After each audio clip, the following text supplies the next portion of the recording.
Faut-il rester ensemble pour les enfants? C'est la question en débat ce matin. Vous le savez, prendre la décision de divorcer n'est pas toujours simple, surtout lorsque l'on est parent. Et face au traumatisme que la séparation peut représenter pour les enfants, certains font le choix de rester en couple. Mais à quelles conditions est-ce réellement positif pour l'enfant et à quel prix pour les parents? On en parle avec mes débatteurs du jour. Ariane Haïté, présidente de l'ONG IAM. Bonjour. Bonjour, ma chère. Merci d'être avec nous ce matin. Juriste, sociologue, consultante en sciences du mariage et de la famille, professeur d'éducation à l'affectivité, experte. Non. À l'affectivité, ce sera tout. Je ne rajouterai pas. Merci d'être avec nous ce matin. Geneviève Kwango. Bonjour, madame. Bonjour, activiste de la promotion des droits de la femme et des familles, experte en communication et audit de qualité. Bonjour, merci d'être avec nous. Bonjour à nos téléspectateurs. Alors, nous avons un tout nouveau sur ce plateau. Modeste Azanapo, bonjour. Bonjour, madame. Alors, vous êtes professeur de philosophie, vous. Oui. Merci de nous éclairer sur le sujet ce matin. Merci, madame. Betoro. Bonjour et bonjour à vous. Alors, faut-il rester ensemble pour les enfants, quoi qu'il arrive, quoi qu'il advienne? Madame Haïté. Alors, je vous remercie pour la thématique. Bon, le mariage, c'est cette alliance-là qui engage quand même deux personnes à travers leur cœur, leurs émotions. Ils se disent tout le bien, d'accord, qu'il y a, mais qu'il faut d'ailleurs. Maintenant, alors, rester ensemble pour les enfants, ça suppose qu'entre-temps, en amont, il y a des conflits. Il y a maintenant des frustrations, il y a des incompréhensions. Donc, du coup, est-ce qu'il faut rester ensemble? Cela dépendra du niveau du conflit, de l'importance de ce qui est en jeu, des frustrations, donc du coup, ou de la crise. Donc du coup, il faut savoir appréhender cela. Maintenant, si on va trancher pour dire, donner notre position réelle, personnellement, je pense que chacun sait dans quelle réalité il ou elle est et ce qu'il ou elle vit. Donc du coup, il va falloir que, en fonction de cela, ces personnes-là puissent se demander si réellement elles peuvent supporter cela jusqu'à la fin, histoire quand même de s'épanouir psychologiquement, d'accord, financièrement, et voir également leurs enfants s'épanouir aussi. Donc, du coup, voilà un peu les points sur lesquels il faut surfer pour pouvoir décider. Coach Betoro, faut-il rester ensemble pour les enfants malgré que ça ne va plus, malgré qu'on n'a plus, on n'est plus vraiment là, malgré qu'on n'aime plus l'autre? Je me rappelle il y a quelques années, une dame m'a contacté. Oui. Elle était dans un processus de divorce. Elle voulait que je l'accompagne quand même pour qu'elle aille au bout. Je lui ai dit que le coach Fulgence, coach de management de la famille que je ne suis pas un coach de divorce, mais je suis un coach de conciliation. J'ai refusé. Parce que dans mes valeurs individuelles et personnelles, j'œuvre tous les jours pour que les familles, l'institution familiale soient renforcées. D'accord. Et ce n'était pas en phase avec mes propres valeurs. Ce matin, je suis venu vous dire d'abord que la conception de la famille en Afrique, ce n'est pas la même chose qu'ailleurs. Ce n'est pas pour rien qu'on dit vie ou tout, fille ou quelque chose. En Afrique, on estime que éduquer la famille, c'est d'abord, un enfant, c'est d'abord dans la famille qu'il le faut et que la famille reste une institution forte, indispensable, socialement vraiment active pour le développement. C'est d'abord la famille. Et quand je prends par la main, je suis clair là-dessus. En tant que coach, je dis, il y a la gestion des crises. Si en temps, on a décidé vraiment de rester ensemble, si on s'est aimé une fois, je pense qu'avec toutes les stratégies de gestion, d'harmonie, de gérer les crises, on peut encore croire que pour nos enfants, on va rester. D'accord, très bien. Avant de vous donner la parole, on va rapidement suivre cette vidéo de l'animatrice, présentatrice télé, Axel Frida Kunom. Ma chère Axel, tout est parti de là, en fait.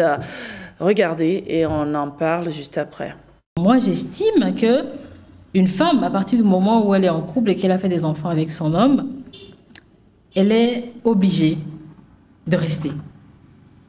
Certains me diront, bon, écoute, non, il faut que la femme pense à elle-même et tout, mais Je pense que non. Je pense que la femme n'est plus, elle ne s'appartient plus à partir du, elle ne s'appartient plus à partir du moment où elle a des enfants.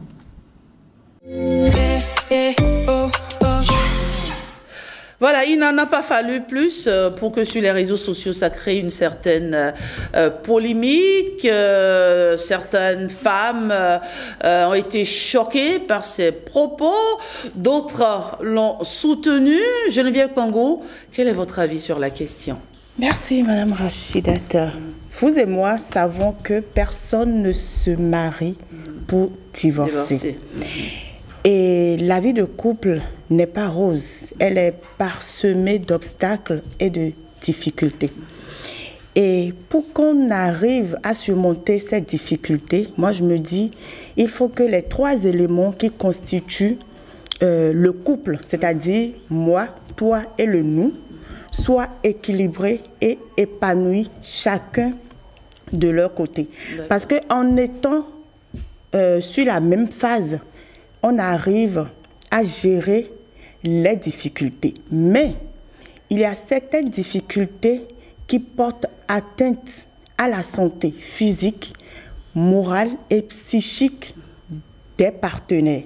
Et moi, je me dis, quand ça atteint ce niveau et qu'on essaye de régler la situation et qu'on n'arrive pas à trouver un terrain d'entente, moi, je me dis, il faut se sauver. Parce que parfois, le fait de se sauver permet à chacun, aux partenaires, de faire un travail sur eux-mêmes et de pouvoir connaître leurs erreurs à chaque niveau et pourquoi pas les corriger pour pouvoir revenir ensemble pour le bien des enfants. D'accord. Donc, la difficulté, vous estimez donc qu'on ne peut pas tout supporter juste parce que les enfants sont là. Quand on peut supporter la difficulté, comme j'ai dit tout à l'heure, la vie de couple n'est pas rose. Quand on peut supporter... Un homme qui vous bat une fois, 2 fois, vous vous retrouvez à l'hôpital, un homme qui vous traumatise, vous n'êtes pas heureux dans votre foyer, vous n'êtes pas heureuse dans votre foyer, vous faites comment? Là, on part. Oui. On part parce qu'il faut être en vie pour pouvoir assurer l'éducation de ses enfants. Un homme qui vous bat et que vous vous retrouvez tout le temps à l'hôpital, un jour vous n'allez plus vous retrouver à l'hôpital, vous allez vous retrouver de l'autre côté du rideau. Et qui a perdu? Les enfants ont perdu et votre famille a perdu. C'est pour ça que je dis, si les difficultés, si on peut les gérer, il faut essayer de les gérer. Mais si on ne peut pas et que ça porte atteinte à la santé mentale et physique, quand je parle de santé physique, ce sont les violences. Mais Frida, elle dit, dès lors qu'on a des enfants, il faut rester dans le mariage. Oui, mais vous savez, chacun a sa perception des choses. Et il faut aussi dire que sur les réseaux sociaux, on n'a pas la totalité souvent des vidéos. Peut-être qu'après ça, elle a donné des arguments pour essayer quand même de faire comprendre son point de vue aux gens. Mais cette partie-là, nous ne l'avons pas vue. Parce qu'on ne peut pas être en train de te battre et tu seras en train de te retrouver à l'hôpital et dire qu'à cause des enfants, je vais rester là. Si tu pars, qui s'occupe des enfants? C'est mieux d'être en vie et de pouvoir éduquer ses enfants que d'être de l'autre côté du rideau. Et le piège, c'est que quand les parents ne sont pas épanouis, je parle des parents parce qu'il y a des hommes aussi qui se font battre par leurs femmes.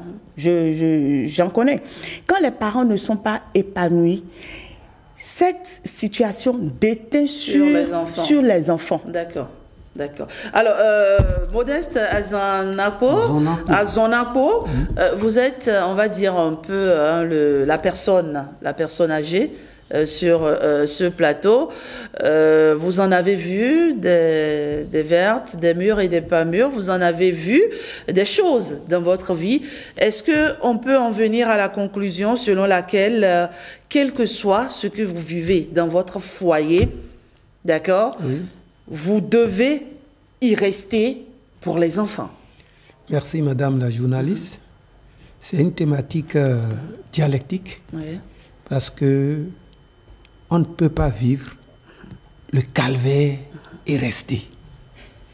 Parce que quand le pronostic vital de la femme est atteint, elle est obligée de se recroqueviller sur elle-même, de trouver d'autre part où y vivre en attendant de gérer l'éducation de ses enfants. Parce que souvent, enfant, on dit, le gars dit vioutou. Voilà. Et coach a dit vioutou. Et vous dites, je ne serai pas derrière l'enfant et il mourit et perdre ma vie. D'accord. Pour ça, je préfère vivre et après, nous allons nous revoir pour discuter des problèmes des enfants.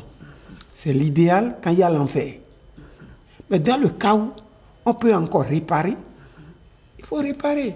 Parce que selon la conception religieuse, la femme quittera ses parents, va rejoindre l'homme et ils formeront une seule chair. Et lors du mariage, il est toujours demandé au couple de prêter un serment, d'être ensemble pour le meilleur et pour le pire. À cet effet, on doit quand même chercher toujours un terrain d'entente où y vivre et ne pas permettre aux enfants de vivre la vie d'errance. Parce que lorsque deux félins se battent, ce sont les zèbres qui en pâtissent. Exactement. Lorsqu'il aura divorce, qui seront les plus perdants? Ce sont les enfants. Alors, on doit donc nuancer les propos de l'influenceuse. On doit nuancer, c'est d'ailleurs l'idéal. Ça ne peut pas être une règle établie. Non, c'est pas possible. Pas du tout. C'est pas possible. D'accord. Pas possible. Elle n'est donc pas... Elle est dans le vrai... les propos qu'elle assume... Non, ça c'est un rêve. Hein. Ce qu'elle est en train de déclarer là, c'est un rêve. Et en Afrique, à 90%, ça ne va pas se réaliser. Non. Mais avant, Madame Haïté, elle continue en disant, elle dit, avant, nos mamans demeuraient sous le toit des hommes, malgré tout. On va à nouveau l'écouter. Pourquoi aujourd'hui, on estime que quand dans une relation, il y a un petit pépin, ou bien quand on n'arrive plus à s'entendre, il faut se quitter en même temps? Je pense que ce sont les générations actuelles qui sont en train de promouvoir cela. Il faudrait les femmes surtout, qu'on réfléchisse autrement et qu'on se demande, mais il y a 50 ans, il y a 40 ans, 20 ans en arrière, comment nos mères elles faisaient? Vous n'allez pas me dire qu'aucune des anciennes mamans là n'était heureuse en mariage, même si c'était des mariages polygames. Donc comment ça se faisait? Il faut qu'on réfléchisse autrement, qu'on ne se dise pas, ben écoute, s'il me dit merde une fois, c'est fini, la relation est finie, je ne peux pas le supporter. Ah non, il fait pas ci, il fait pas ça, non. Voilà, coach Fulgence à Rwangono, est-ce que vous pensez que aujourd'hui les jeunes femmes que nous sommes banalisons un peu le mariage, on a tendance à partir pour un oui ou pour un non, comme elle le dit? Je vais partir d'un exemple que j'ai encore sous la main. C'est une femme avec son mari, ils ont un enfant qui est à l'université. La femme, c'est un vrai cadre. Elle a sa maison, une voiture haut de gamme en plus, sa propre voiture. Elle n'a pas à se plaindre. Il y a eu souci entre les deux. Le monsieur voulait qu'elle parte. Elle a rejoint d'abord sa maison, qui est dans un haut lieu, ce n'est pas dans la brousse. Mais vous savez, après, la dernière fois qu'elle est allée dans la maison, elle est encore revenue. Elle est encore dans la maison. J'ai dit qu'elle a les moyens. Je dis bien qu'elle a les moyens. Elle a une voiture haut de gamme. Elle n'a pas à se plaindre. Mais pourtant, elle m'a tout dit. Moi, je tiens à l'éducation de mes enfants. Quand je suis parti, celui qui est à l'université, je sais. Elle est revenue. Je dis bien, elle a les moyens, elle est cadre. Elle a les moyens. Je dis bien, j'insiste, elle a les moyens. Mais elle dit, je tiens à mes enfants. Elle est repartie. La dernière fois, elle est encore à la maison. Je tiens. Je dis bien qu'elle a les moyens. Oui, une femme même si autonome. Le monsieur ne travaille pas, une femme autonome. Avec ses moyens, elle peut garder l'homme. Coach Betoro, qu'est-ce que vous voulez nous dire sur Alors, ce que je voudrais dire, quand je viens aux jeunes, oui, parfois, ce n'est pas tous les jeunes, il y a des jeunes quand même qui comprennent, qui sont responsables. Point oui ou non, on a envie d'essayer de partir. J'ai l'impression que c'est essayer de partir. Moi, je vous dis, en couple, il y a toujours la solution. C'est vrai qu'il y a tout sauf violence. Je n'aime pas la violence. Mais je pense qu'on peut encore faire des thérapies pour aider celui qui est violent. Parce que la violence a une source. Moi, je suis coach. Et quand vous comprenez la source et vous travaillez là-dessus, je ne vais pas dire que ça va réduire du jour au lendemain, mais ça va diminuer de façon drastique. Alors, quand vous avez fait toutes les thérapies du monde, quand vous avez essayé une fois, vous avez essayé 2 fois, vous l'avez toléré 3 fois, c'est-à-dire vous avez usé tous les moyens de recours. Qu'est-ce que vous faites pour les enfants? D'abord, tolérer, l'homme aussi va faire des efforts. Parce que le mot tolérer, ça me gêne. Moi, j'ai quand même aussi une fille. Non, c'est ça l'exemple que je prends. D'accord. Je pense toujours qu'il y a une solution. Je suis un homme des solutions. Alors pour vous, quoi qu'il advienne, on ne part pas. On ne laisse pas les enfants. On ne quitte pas le mariage. On va trouver des solutions pour rester. Parce que le problème, c'est quoi? Lorsqu'on a un enfant sans éducation, c'est une bombe pour la République. Je préfère qu'on travaille pour qu'il n'y ait pas plusieurs bombes que de gérer un problème. C'est-à-dire, quand tu pars, il y a 3-4 enfants, il y a une possibilité de 2 bombes. Mais il peut y avoir des situations qu'on ne peut pas... Il n'y a pas de situation sans solution. J'y crois. C'est ma conviction personnelle. Il n'y a jamais de... C'est parce qu'on ne perçoit pas vite la solution. On est dans les émotions. C'est vrai qu'il y a un temps des émotions, mais il faut qu'il y ait un temps de réflexion et d'action. Moi, j'y crois tous les jours. Que nous sommes dans une Donc, république. quoi qu'il arrive, il faut rester. Pas quoi qu'il arrive, il faut tenter de rester, trouver des solutions. Non, on va être direct ce matin. Oui, il faut rester. Coach, non, on va être direct ce matin. Dites-le clairement. Oui. J'estime, moi, pour ma part, en tant que coach, j'estime que... J'estime ce matin devant tout le monde qu'il faut rester parce qu'il y a des solutions. Ouais. Alors, Monsieur Modeste, à Zonapo, je vous vois un peu sourire. En fait, oui. Et ce que la dame et l'influenceuse était en train de dire, c'est que c'est l'émancipation des femmes qui a aujourd'hui créé cette situation de va-t-en-guerre, où, à moins de choses, au lieu d'avoir la patience de gérer, les femmes décident de partir. Si je suis bien ce que l'influenceuse a dit, elle a dit il y a 40 ans, 50 ans, nos mamans ont vécu sous leur toit. Malgré qu'ils aient vécu sous leur toit, elles ont été soumises. C'est ce qu'aujourd'hui, beaucoup de femmes n'arrivent pas à le faire. C'est la soumission qui était la solution, qui avait fait que ces femmes-là ont vécu, vaille que vaille, sous le toit de leur mari. Elles ont traîné des douleurs. Elles ont traîné des douleurs qu'elles n'avaient pas où partager. Et avec qui partager même. Même si elles allaient encore vers leur propre famille, la famille se réunit et te dit, mais toi, tu ne pourras jamais quitter tes enfants. Puis on la somme de tout. Elle est obligée de rester. C'est la soumission. Et le poids de la tradition qui a fait que ces femmes sont restées. Mais aujourd'hui, tout a basculé. Tout a basculé. C'est ça qui a fait qu'il serait difficile à la femme d'aujourd'hui, à la femme actuelle du 21e siècle, de vivre les difficultés dans son foyer conjugal et y rester. Alors, Madame Haïté, c'est une autre époque aujourd'hui. Vous pensez un peu comme Frida Axel Quenom, qu'aujourd'hui, les femmes ne respectent pas, on va dire, l'institution qu'est le mariage et au moindre problème, au moindre souci, elles quittent le navire.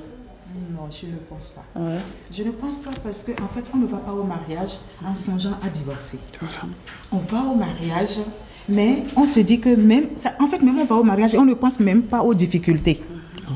Que des problèmes vont surgir en cours de chemin, on n'y pense même pas. Donc c'est l'amour, on surfe sur l'amour. Et quand les problèmes arrivent justement, on ne pense pas non plus à déguerpir. On est persuadé qu'on va trouver des solutions, vaille que vaille, quoi qu'il arrive. Mais chemin faisant, si on est face à un bloc, à un mur dur où on ne peut pas faire chose là, il faut savoir prendre la mesure et il faut savoir décider, c'est-à-dire être responsable pour sa vie, pour la vie des enfants et même pour la vie du conjoint ou bien de la conjointe qui porte à mal ce mariage-là. Maintenant, ce qu'il faut savoir, c'est aussi qu'il faut apprendre à gérer, pas à gérer, à régler les conflits, à résoudre les conflits et non à les gérer. Parce que quand vous résolvez les conflits, c'est-à-dire vous trouvez la solution idoine qu'il faut. Mais vous gérez, vous êtes là dans le temps et la situation, c'est-à-dire en fait vous faites avec le mal et c'est là, à un moment, ça va se cristalliser et puis devenir autre chose. Et dans le mariage, tous les conflits peuvent se régler, comme l'a dit coach Betoro. Et si chacun a la maturité maturité qu'il faut, d'accord? Si chacun est assez responsable et a pris la résolution de sauver son couple, d'accord? Quoi qu'il arrive, oui, c'est possible. Mais si ce n'est pas ça, et on va demander à une seule partie d'être toujours en train de faire l'effort qu'il faut. Les efforts doivent être partagés. Des deux partenaires. Exactement. Et par rapport à la question de la soumission, non, nos mamans, est-ce qu'on va dire que c'était la soumission? C'était, moi, je me dirais plutôt que c'était la fatalité. Parce que une fois retournées vers les parents disent non, tu ne viendras pas. Et elles n'étaient pas autonomes. Elles n'avaient pas un peu de moyens pour pouvoir faire face à leur propre vie. Parce qu'elles pouvaient... En fait, moi, je me dis que nos mamans étaient de braves dames.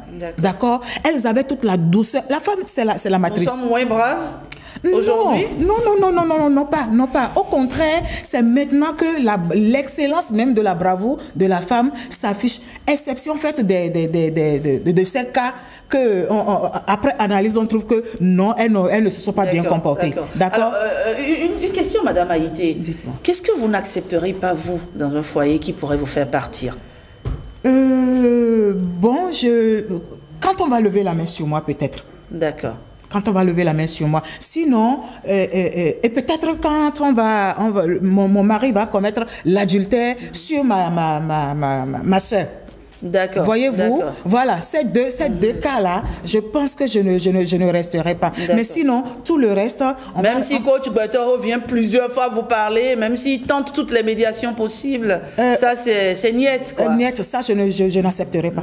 Ça c'est sûr. Très bien. Ça c'est sûr. Oui. Coach Betoro. Parce que comme elle a dit, elle a eu à le dire, ma consoeur ici, ce n'est pas de l'autre côté, c'est-à-dire dans la tombe de la tombe, que je vais pouvoir éduquer mes enfants. Et moi aussi, j'ai droit à une vie bonne. Parce que lui va poser cet acte-là, mais il va continuer par vivre sa vie. Et moi, je serai où pendant ce temps? Alors, coach Betoro, une femme qui vous trompe, par exemple, vous vous êtes rendu compte de son infidélité?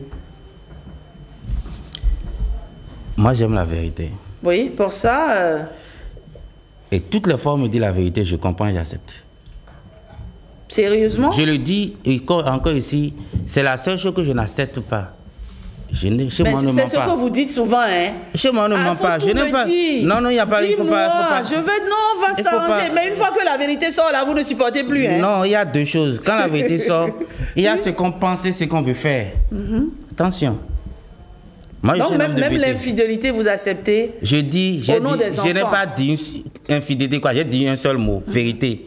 Moi, j'ai dit vérité. Moi, j'ai parlé d'infidélité. Et moi, j'ai parlé de vérité. Mais c'est l'infidélité? Je continue pas à dire la vérité.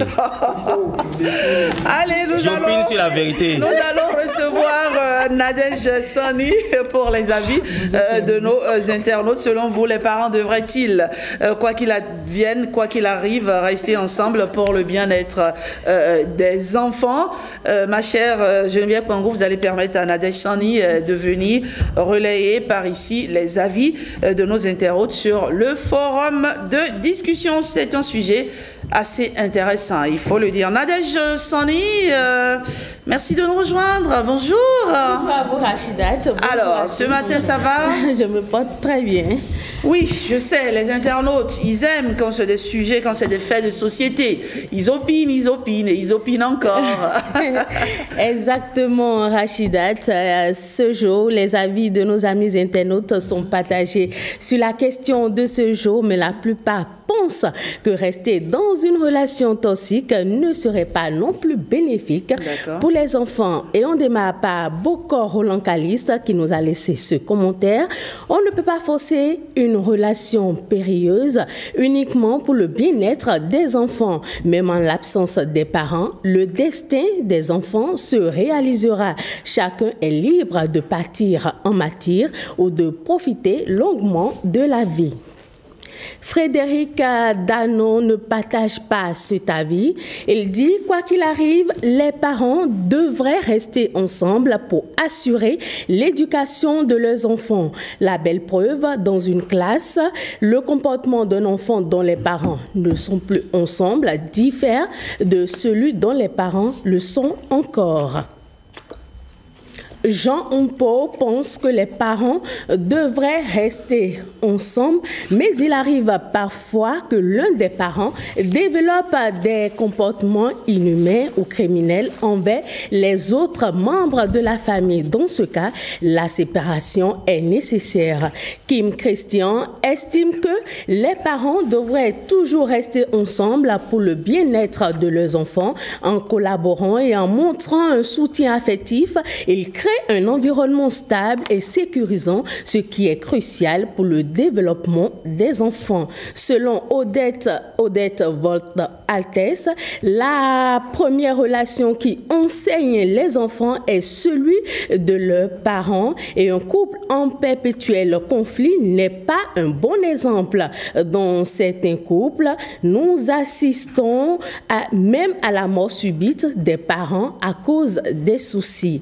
Alphonse Cléopas Nkwe a aussi réagi à notre publication. Il nous dit il y a certaines séparations qui sont indispensables pour le bien-être de tous. Je ne peux pas permettre à mon fils ou ma fille de vivre sous un harcèlement au nom du bien-être des enfants. Bob Roger Poufini pense que les parents ne sont pas obligés de rester ensemble à cause des enfants. Si la relation est toxique, cela pourrait déséquilibrer l'éducation des enfants. Une relation toxique ne peut en aucun cas profiter au bien-être des enfants. Voilà, les avis rejoignent un peu ceux de nos débatteurs. Et vous, rapidement, vous êtes prête à tout encaisser pour les enfants Je sais que je ferai le maximum. Ouais. Mais si je vois que ma vie est en danger, si plus rien ne va, si malgré l'intervention des parents, on n'arrive pas à trouver un terrain d'entente et que, enfin, il y a toutes sortes de violences qui s'y mêlent, je serai obligée de préserver ma vie pour le bien-être de mes enfants parce que je sais qu'ils ont besoin de moi vivante. D'accord, voilà. Allez, merci à vous. Ça va très vite sur le débat et c'est déjà fini. En 2-3 petites secondes, je vais vous laisser conclure rapidement. Coach? Je dirais ce matin que dans chaque couple, l'espoir est réalisable. L'espoir de rester et de vivre ensemble est possible et réalisable. Infidélité aux violences, si votre femme vous bat tous les jours, vous restez, vous ne partez pas. L'espoir est réalisable. Ah, coach. Je ne te connaissais pas aussi. Ouais, je ne savais pas que tu faisais dans la langue de bois. Hein. Non, l'espoir est réalisable. Souvent connu sur ce plateau très direct. Non, l'espoir est réalisable. Bon, ma femme me bat comme ça, mais quand même pas réalisable. D'accord. Alors, Ariane Haïté. Bon, moi, je dirais simplement que, franchement, j'encourage les uns et les autres, d'accord, à faire l'effort pour l'harmonie et la stabilité de leur couple. Et je vais finir par dire que rester forcément au détriment de sa vie, même les religieux, même les prêtres. J'ai fait les études, les sciences du mariage de la famille.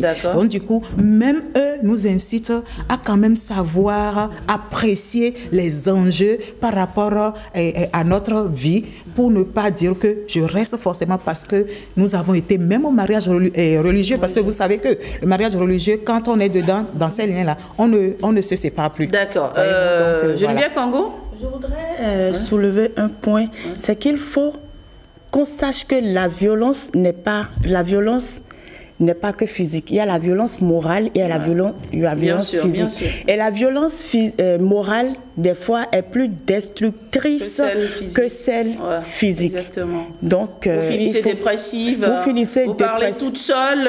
Vous finissez dépressive. Parfois, les enfants passent par la fenêtre et se demandent « Maman parle avec qui alors que maman est seule dans la chambre ?»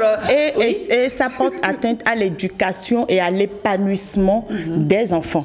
Donc moi, je me dis, pour le bien des enfants, s'il faut se séparer d'abord, prendre du recul pour analyser la situation et mieux revenir pour se mettre ensemble, moi, je pense que c'est également une solution. D'accord. Fofo, c'est le fofo du plateau. Oui. L'idéal est que chaque membre du couple puisse prendre la mesure et la responsabilité de gérer au mieux cette situation pour ne pas aller et au divorce. D'accord, très bien. Parce que oui, il faut le dire clairement, hein, ne faisons pas l'apologie du divorce sur ce plateau. Comme les invités l'ont dit, personne ne se marie pour divorcer. On va au mariage parce qu'on aime son homme, parce qu'on aime sa femme. On va au mariage parce qu'on a envie de lui faire des enfants, parce qu'on a envie de faire sa vie avec cet homme ou avec cette femme. Mais il faut le dire aussi, franchement, et Frida, elle sait que je l'aime bien, c'est une consoeur que j'apprécie beaucoup, mais je pense que ce sont des propos à nuancer. Ça, c'est mon avis personnel. C'est des propos à nuancer. Vous savez, les enfants, ils évoluent, ils grandissent avec de belles vertus, de beaux principes dans un environnement qui est sain. Mais quand un environnement devient toxique, je pense que c'est difficile. Vous avez des enfants qui grandissent avec des traumatismes, vous avez des enfants qui grandissent avec pas mal de choses, et après, quand vous les entendez une fois adultes, vous vous rendez compte que ça tire, la source vient, n'est-ce pas, de la famille. Et donc, rester à tout prix, oui, rester à tout prix dans un mariage pour les enfants, moi, je ne suis pas pour. Il y a des limites que je ne peux pas accepter. Il y a des limites, un homme qui me bat, non. Un homme, bon, c'est vrai qu'aujourd'hui, notre société a tendance à accepter l'infidélité, mais un homme qui est infidèle et j'arrive pas à dormir tout le temps, je suis traumatisée, je me fais suivre par le neurologue, je suis tout le temps avec une psychologue, niet, je dis non. Franchement, on peut me taxer d'être une femme émancipée, on peut me taxer d'être tout ce qu'on veut, mais je ferai tout ce que je peux pour le bien-être de mes enfants. Mais il y a des limites à ne pas franchir. Parfois, il vaut mieux aller loin pour sauver ses enfants. Merci à vous.